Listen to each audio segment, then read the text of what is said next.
All right, good afternoon.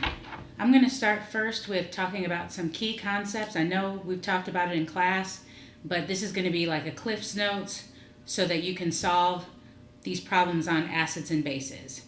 You will notice that some of the problems that I'm going to go over, because I'm going to start from the beginning of our worksheet for the in-class problems for acid-base chemistry. You'll notice that some of them are done differently than how I did it in class. This is now the correct way. So this is my way of rectifying anything so that hopefully there's no confusion. We're going to go step by step and let's get started.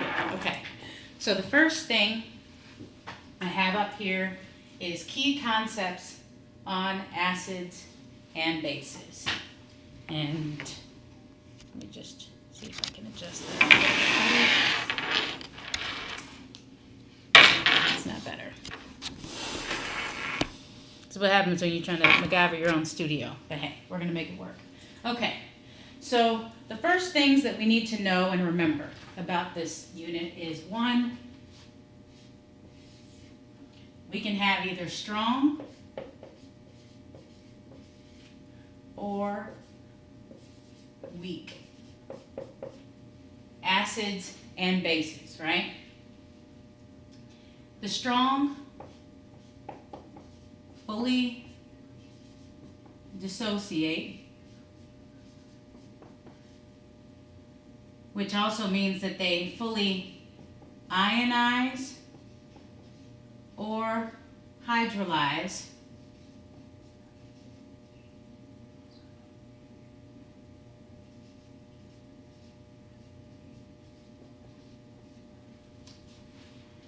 weak acids and weak bases, though,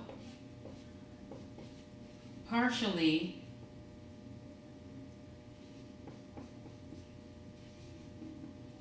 dissociate, which also means that they only partially ionize or hydrolyze. Okay? Hydrolyze comes in when we talk about the word hydrolysis. Now, acids and bases, they can be either acids, bases, or salts, which we didn't talk about yet. But salts become important when we talk about buffers. Okay, another thing to remember, and that's that acids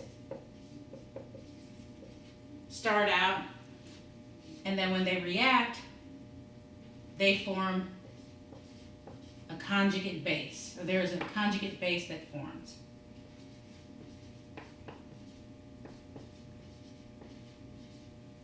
What that looks like, the general term for acids is HA, to show that H, we've got the H that's in the acid, and then the A signifies anion, okay? Anion. Conjugate base, that would be just the anion by itself. For bases,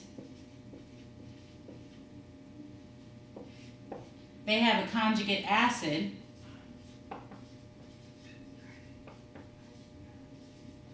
which is just the opposite of what's shown here.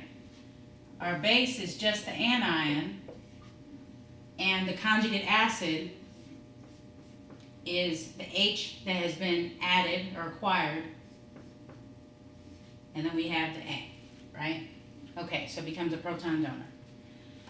And then lastly, this is the stuff that we're going to need so that we can solve our first couple problems. We want to remember about pH and pOH. In order to calculate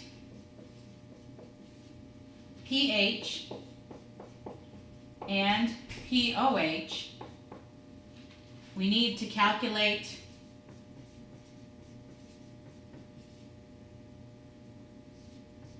H plus and OH minus. H plus is the concentration of protons. OH minus is the concentration of OH hydroxide anions. In order to calculate pH, it's going to be pH is equal to negative log of H plus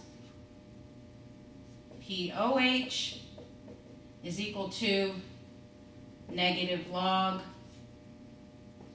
of OH minus, the concentration of OH minus, and then the analog of that, which is H plus, is equal to 10 to the negative pH, while OH minus is 10 to the negative pOH. So we remember all that to be true. Then finally, we want to remember the fact that pH plus pOH is equal to 14, and that H plus times OH minus, those two ions, is equal to Kw, which is the ion product ionization constant, or equilibrium constant, right? And this value is equal to 1 times 10 to the minus 14. Okay, so these are all of our things we want to remember. This is going to help us to solve our first couple problems.